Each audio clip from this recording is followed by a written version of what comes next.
Hello friends, આજે આપણે start કરીએ લેક્ચર નંબર 3. લેક્ચર નંબર 1 માં આપણે હેરોલ્ડ સૂત્રનો કઈ રીતના ઉપયોગ છે એ જોયો. લેક્ચર નંબર 2 માં આપણે એને એપ્લાય કઈ રીતના થાય છે, આપણે સમ્સમાં કઈ રીતના દાખલો જે છે દાખલામાં સૂત્ર કઈ રીતના એપ્લાય થાય એ પણ આપણે જોયું.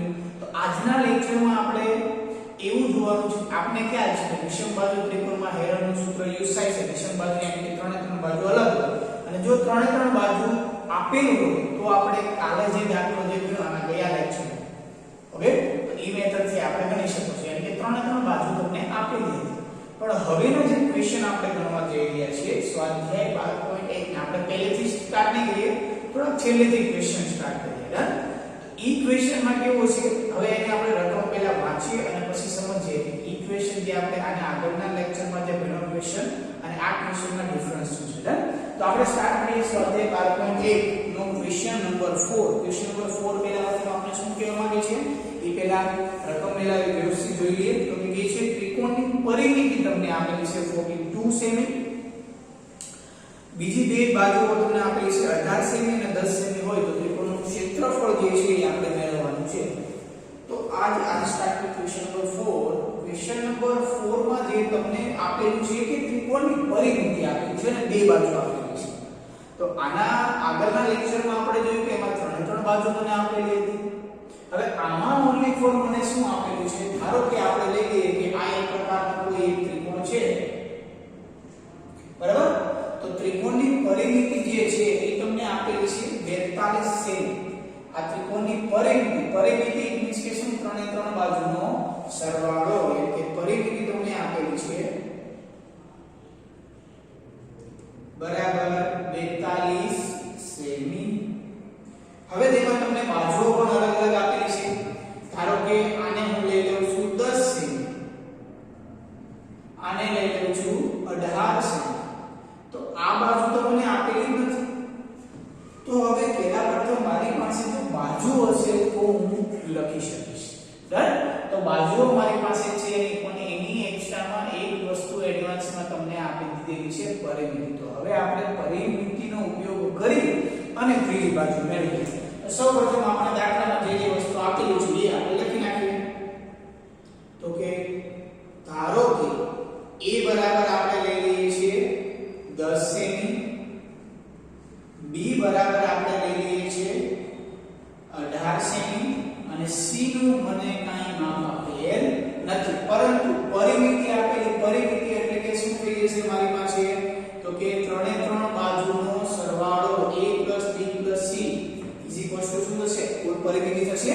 ચલો તો આપણે લખી નાખીએ પરિમિતિ બરાબર શું થશે, તો કે પરિમિતિ બરાબર a b c. તો પરિમિતિ કેટલી મને આપેલી છે, તો કે 42 સેમી આપેલી છે. a કેટલા છે, તો કે 10, b કેટલા છે, તો કે 18 c કેટલા છે, ખબર નથી. તો હવે ખાલી સિમ્પલી આનો સરવાળો કરી નાખીએ. 42 બરાબર આનો કેટલો થશે 28 c. જો હું c ને કરતા બનાવું તો શું થશે 42 28. મારો આન્સર શેમાં આવશે, સેમીમાં. સેમી માઈનસ સેમી ઇટ મીન્સ કે સેમી. આના ગયા લેક્ચરમાં આપણે યુનિટ વિશે ખાસ ભાર આપ્યો હતો, બરાબર. યુનિટ વિશે તમને ખ્યાલ છે. ચલો 42 - 28 એટલે કે આ કેટલા થશે, આમાં 2 ઉમેરો એટલે 30 અને 12 એટલે ટોટલ કેટલા થઈ ગયા 14 સેમી. તો c નું માપ હવે તમારી પાસે આવી ગયું. જો તમારી પાસે કોણ છે, a માપ આપેલું છે, b નું પણ આવી ગયું અને c નું તમને મળી ગયું. તો ત્રણ માપ આપેલું છે. તો હવે આપણે શું મેળવીએ, અર્ધ પરિમિતિ. હવે મેન આપણે ક્યાં જઈએ છીએ, દાખલામાં જઈ રહ્યા છીએ, બરાબર. હવે ખાસ ધ્યાન આપજો. તો કે અર્ધ પરિમિતિ એટલે શું થશે, અર્ધ પરિમિતિ. અર્ધ પરિમિતિ કોને કહીએ છીએ આપણે, s ને. s એટલે શું થાય, a b c 2. પરંતુ પરિમિતિ ઓલરેડી મને આપેલી છે, કેટલી છે 42. તો અહીંયા આપણે એ સૂત્ર મૂકીએ કે ના મૂકીએ કોઈ ફરક પડશે નહીં. ડાયરેક્ટ પણ તમે લખી શકો છો કે કુલ પરિમિતિ ડિવાઇડ બાય 2. ચલો તો s નું માપ હવે મને મળી જશે. s બરાબર શું થશે, પરિમિતિ ટોટલ કેટલી છે 42 સેમી ડિવાઇડ બાય 2 મીન્સ કે મારી પાસે s કેટલી આવી 21 સેન્ટીમીટર. ચલો આ મને મળી ગયું s2 માં મળી ગયું. તો હવે આપણે ડાયરેક્ટ શું કરીએ સૂત્રમાં, પણ સૂત્રમાં આપણે શું લખીએ છીએ s s - a s - b s - c, યાની કે થોડુંક વેલ્યુ મૂકતા આપણે લાંબુ થઈ ગયું છે એટલા માટે શોર્ટ કરવા માટે આપણે અહીંયા શું લખીએ છીએ, ચલો s - a આપણે પહેલા મેળવી લઈએ. s મારી પાસે કેટલા આવ્યા તો કે 21 માઈનસ a યાની કે 10 કેટલા થશે વિદ્યાર્થી મિત્રો 11 સેમી. ચલો s માઈનસ b, s यानी के 21, b 4 કેટલા છે 18. ચલો 18 માંથી બાદ કરો એટલે કેટલા થઈ જશે 3 સેમી. અને હવે આપણે લઈ લઈએ s માઈનસ c, s મારી પાસે છે 21, c મને કેટલો મળ્યો તો કે 14, તો કે 14 માં 6 ઉમેરો એટલે 20 ને 1 એટલે ટોટલ થઈ ગયા 7 સેમી. ચલો s - a s - b s - c મળી જાય. હવે ડાયરેક્ટ ત્રિકોણનું ક્ષેત્રફળનું સૂત્ર, ત્રિકોણનું ક્ષેત્રફળ બરાબર શું તો સૂત્ર આપેલું પાસે અંડરરૂટમાં s કૌંસમાં s - a કૌંસમાં s - b કૌંસમાં s - c. ચલો બધાની કિંમત મૂકી દઈએ આપણે. s ની કિંમત છે 21, s - a કેટલા તમારી પાસે આવ્યા 11, s - b તમારી પાસે આવ્યા 3, s - c તમારી પાસે આવ્યા 7. આ વધારાનું વર્ગનું છે એને આપણે નથી કાઢી. હવે આને આપણે ફેક્ટર પાડીએ. ફેક્ટર ડિફરન્સ ના અવયવ પાડીએ તો 21 ના શું થશે 7 કરી 21. ચલો 7 3 ને 11 ના પડે નહીં તો 11 કારણ કે એ સંખ્યા છે અવિભાજ્ય. અવિભાજ્ય કોને કહેવાય કે જેને પોતે અને એક વડે ભાગી શકાય તેને શું કહેવાય અવિભાજ્ય સંખ્યા. 11 ને ખાલી 11 વડે ભાગી શકાય અને 1 વડે ભાગી શકાય. 3 પણ કેવી છે અવિભાજ્ય અને 7 પણ કેવી છે અવિભાજ્ય. ચલો 2 ની પેર બનાવોને બહાર કાઢતા જાઓ. ચલો 2 ની પેર કોણ બની ગઈ 7. ઓકે પછી કોણ થશે આ 3 અને 11 તો એના એમ. જો તમારે વ્યવસ્થિત રીતના લખવું હોય તો તમે આ રીતના લખી શકો છો. ચલો 7 નો વર્ગ ગુણ્યા 3 નો વર્ગ ગુણ્યા 11. હવે વર્ગમૂળ કાઢો યાની કે 7 ગુણ્યા 3 12 બે 7 બે વખત છે તો એક વખત લખી શકો, 3 બે વખત છે તો એક વખત લખી શકો. અને અંડરરૂટ વર્ગમૂળમાં કોણ વચ્ચે 11. છેલ્લે મારો આન્સર શેમાં આવશે સેમી સ્ક્વેર. યાદ છે ને કઈ રીતના સેમી સ્ક્વેર આવે તો અંદર સેમીની 4 ઘાત આવે. 1 ઘાત 2 ઘાત 3 ઘાત ને s ની 4 ઘાત. તો 12 નીકળશે તો ડાયરેક્ટ કેટલું થઈ જશે સેમીનો વર્ગ. ચલો 7 તેરી 21 તો કે 21 અંડરરૂટ 11 સેમી સ્ક્વેર. તો ત્રિકોણનું ક્ષેત્રફળ મને મળી ગયું કેટલું આવશે 21 અંડરરૂટ 11 સેમી સ્ક્વેર. ચલો તો આ જે દાખલો હતો આપણને આમાં શું હતું કે કોઈ બે બાજુ આપેલી હતી, ત્રીજી બાજુ મેળવવાની. કઈ રીતના આપણે મેળવી તો કે પરિમિતિના બેઝ ઉપર. ડન. તો સેમ આવો પણ ક્વેશ્ચન તમને ઉદાહરણમાં આપેલું છે, તમે પ્રેક્ટિસમાં જાતે કરી શકો. રકમ લખવાની છે, બુક બંધ કરવાની છે, પછી તમારે દાખલો ગણવાનો છે. ઓકે તો ચલો એક વખત નોટ ડાઉન કરી લેજો અને હવે આપણે વધીએ આગળ નેક્સ્ટ ક્વેશ્ચન.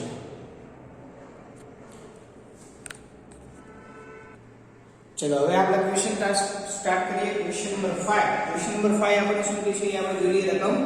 તો કે ત્રિકોણની બાજુઓ 12/17/25. યાદ રાખજો જ્યારે તમને માપ ગુણોત્તરમાં આપેલું યાની કે જેમમાં આપેલું હોય છે મીન્સ કે ગુણોત્તર કહેવાય. જો ગુણોત્તરમાં આપેલું હોય તો એનું ફિક્સ માપ નથી. ચલો 12/17/25 ના પ્રમાણમાં હોય અને તેની પરિમિતિ પણ આપણને આપેલી છે 540. તો ત્રિકોણનું ક્ષેત્રફળ મેળવવાનું છે. આ ક્વેશ્ચનના આ ક્વેશ્ચનનો ડિફરન્સ શું છે? એમાં બે બાજુની પરિમિતિ આપેલી હતી. આમાં તમને ત્રણ વસ્તુ આપેલી છે પણ ત્રણ વસ્તુ કેવી છે તેમનો ગુણોત્તર આપેલો છે. ડન. તો હવે ગુણોત્તર આપેલો હોય તો હવે આપણે દાખલો કઈ રીતના ગણીએ એ વસ્તુ આપણે જોઈએ. 12/17/25. ક્વેશ્ચન નંબર 5 આપણે સ્ટાર્ટ કરીએ.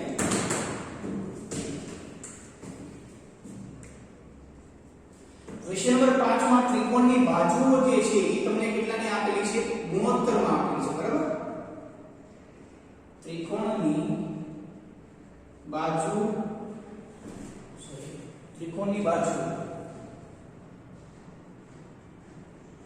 12/17/25 છે. તો હવે આપણે શું કરવું છે તો આપણે ધારવું જોશે કે આ જે છે આ છે આ છે શું થશે તો સૌપ્રથમ આપણે પહેલા ધારી લઈએ શું વસ્તુ આપેલી છે પહેલા પ્રથમ પરિમિતિ કેટલી આપેલી છે પરિમિતિ બરાબર 540 સેમી ચલો હવે આપણે ધારી લઈએ ધારો કે a બરાબર શું થશે 12x યાદ રાખજો 12x એટલે કે ફિક્સ મારું માપ જે છે a બરાબર 12 નથી a બરાબર 12x b બરાબર કેટલા થશે 17x અને c બરાબર કેટલા થશે 25x તો હવે આપણે ત્રિકોણ દોરી લેવા આપણે લખી શકીએ ડાયરેક્ટ કે ચલો આ એક કોઈ પણ પ્રકારનો મારી પાસે ત્રિકોણ છે કે જેમાં a બરાબર જે છે સપોઝ આપણે આ a લઈ લઈએ તો a બરાબર કેટલા છે મારી પાસે 12x છે b બરાબર જોઈએ તો મારી પાસે 17x છે અને c બરાબર જોઈએ તો મારી પાસે કેટલા છે 25x તમને એમ થાય હજી મારી પાસે ફિક્સ માપ બાજુનું નથી તો કઈ રીતના મેળવી શકીએ તો મને ખ્યાલ છે મારી પાસે શું આપેલું છે પરિમિતિ આપેલી પરિમિતિ મીન્સ કે શું ત્રણે ત્રણ બાજુનો સરવાળો આવા દાખલા આપણે ચેપ્ટર નંબર 8 9 એમાં ઘણા બધા આપણે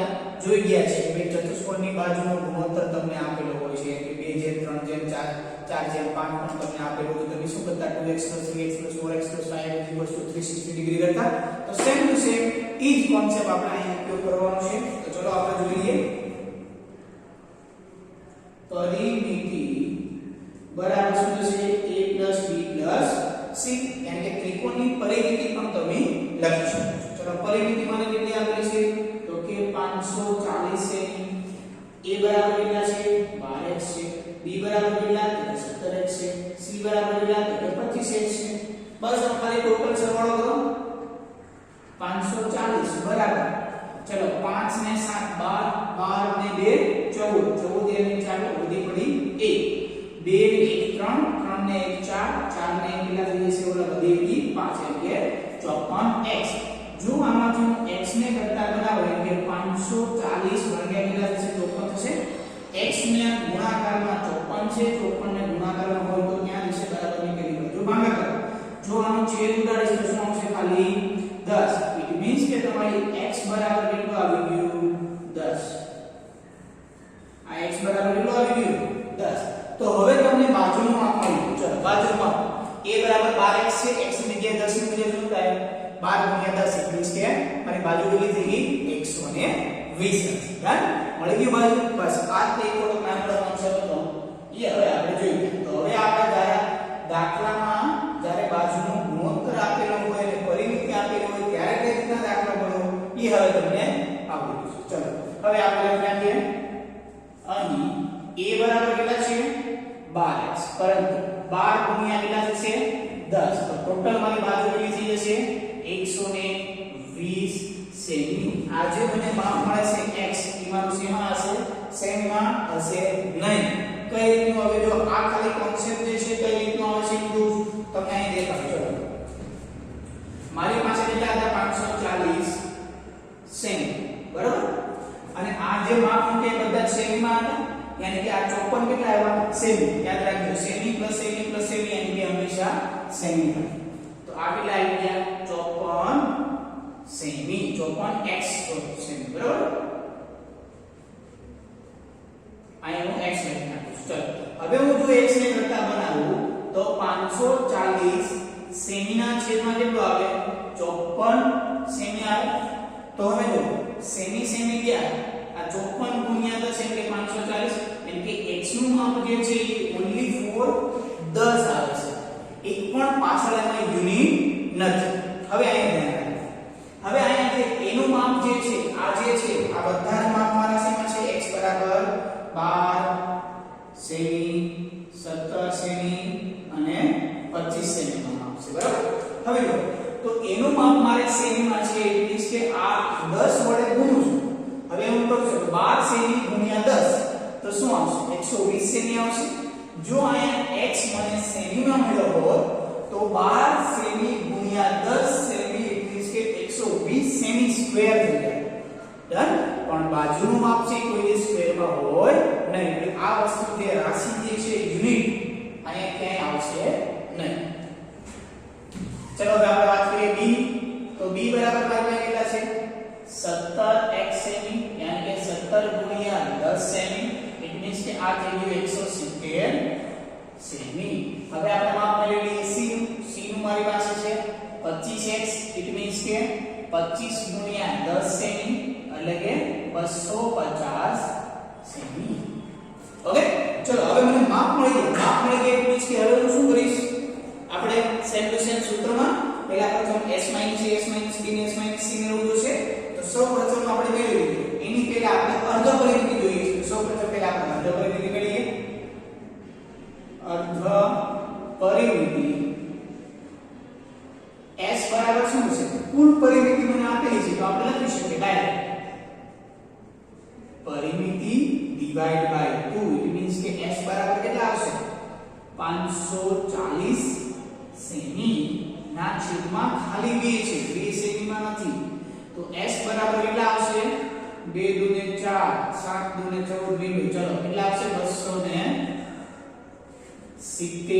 સેમી ચલો હવે મને શું મળી ગયા s મળી ગયા ત્યારે હું s - a s - b s - c મેળવી શકું છું ચલો હવે આપણે મેળવીએ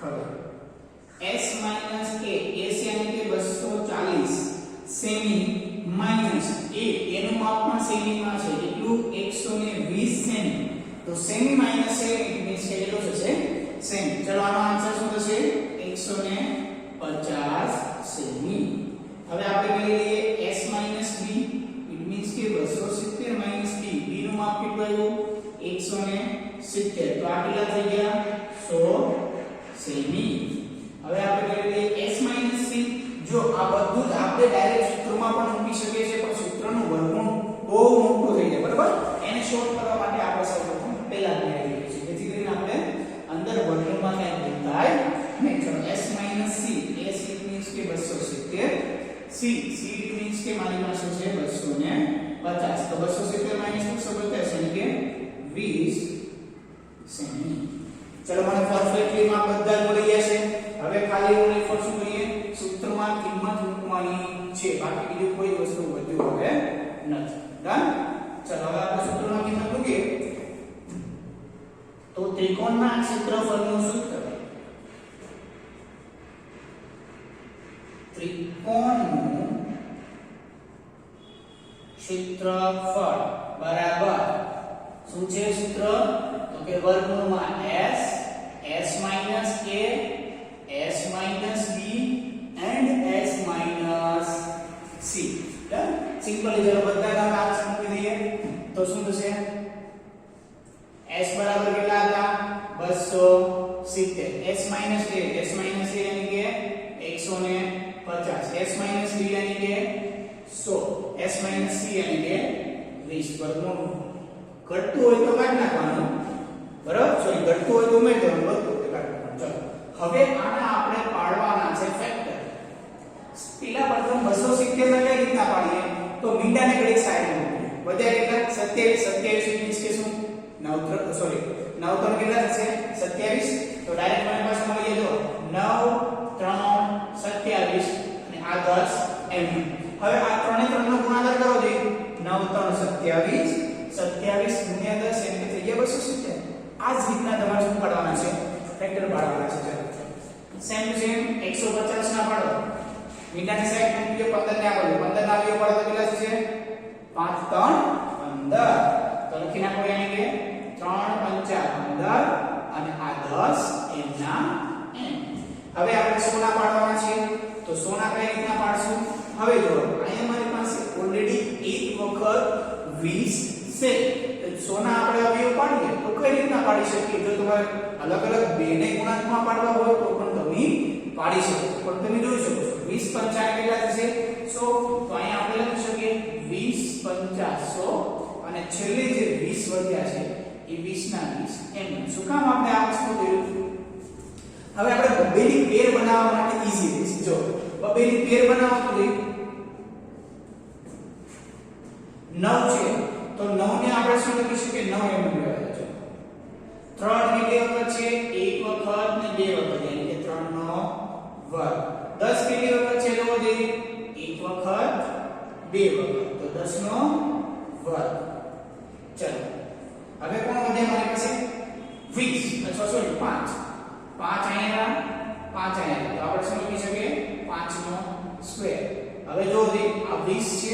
આ 20 છે તો શું લખી શકીએ 20 નો વર્ગ. હવે કોઈ બાકી વધ્યું, કોઈ પણ વસ્તુ બાકી વધી નહીં. જો 9 આવી ગયા, 3 બે વખત આવી ગયા, 10 બે વખત આવી ગયા, 5 બે વખત આવી ગયા, 20 બે વખત આવી ગયા. હવે બીજું કોઈ વસ્તુ વધ્યું નથી. ચલો હવે આપણે વર્ગમૂળ કાઢીએ. 9 નું વર્ગમૂળ તો હવે ખ્યાલ છે કેટલું થાય 3. 3 નો વર્ગ તો ખાલી 3, 10 નો વર્ગ તો ખાલી 10, 5 નો વર્ગ તો ખાલી 5, 20 નો વર્ગ તો ખાલી 20 અને શેમાં આન્સર આવશે મારો સેમી સ્ક્વેર માં આન્સર આવશે. ચલો 20 પંચાને કેટલા થશે 100, 100 ગુણ્યા 10 એટલે 1000, 1000 ગુણ્યા 3 એટલે 3 અને એને ગુણ્યા 3 એટલે 9000. તો આ થઈ ગયા ટોટલ તમારી પાસે 9000 સેમી સ્ક્વેર. જો ગુણાકાર કઈ રીતના કર્યો 20 પંચા 100, 100 માં 1 મીનો ઉમેર્યો એટલે કેટલું છે 1000 અને આ 3 3 9, 1000 ગુણ્યા 9 એટલે 9000 સેમી સ્ક્વેર. આ થઈ ગયો તમારો ફાઇનલી આન્સર. ખ્યાલ આવ્યો? જ્યારે તમારો બાજુના માપ જો ગુણોત્તર માપ હોય તો સૌપ્રથમ x વડે ભાગી લેવાના, ત્યાં તમને પરિમિતિ આપેલી જ હશે. જો પરિમિતિ આપેલી હોય તો જ તમને x નું માપ મળશે, x નું માપ મળશે તો જ તમને આ બધી જ બાજુઓ મળશે અને પછી તમે આગળ જે દાખલો જે છે તેને આગળ કન્ટિન્યુ કરી શકશો. બરાબર વિદ્યાર્થી મિત્રો? હવે આની પછીનો જે ક્વેશ્ચન છે ક્વેશ્ચન નંબર 6 એ પણ એકદમ ઈઝી છે. હું કરાવીશ સોલ્વ, બરાબર, પણ તમારે જાતે પહેલા પ્રેક્ટિસ કરવાની છે. ઓકે, તો આજના લેક્ચરમાં આ બે ક્વેશ્ચનને અત્યારે રાખીએ. નેક્સ્ટ લેક્ચરમાં મળીશું નવા ક્વેશ્ચન.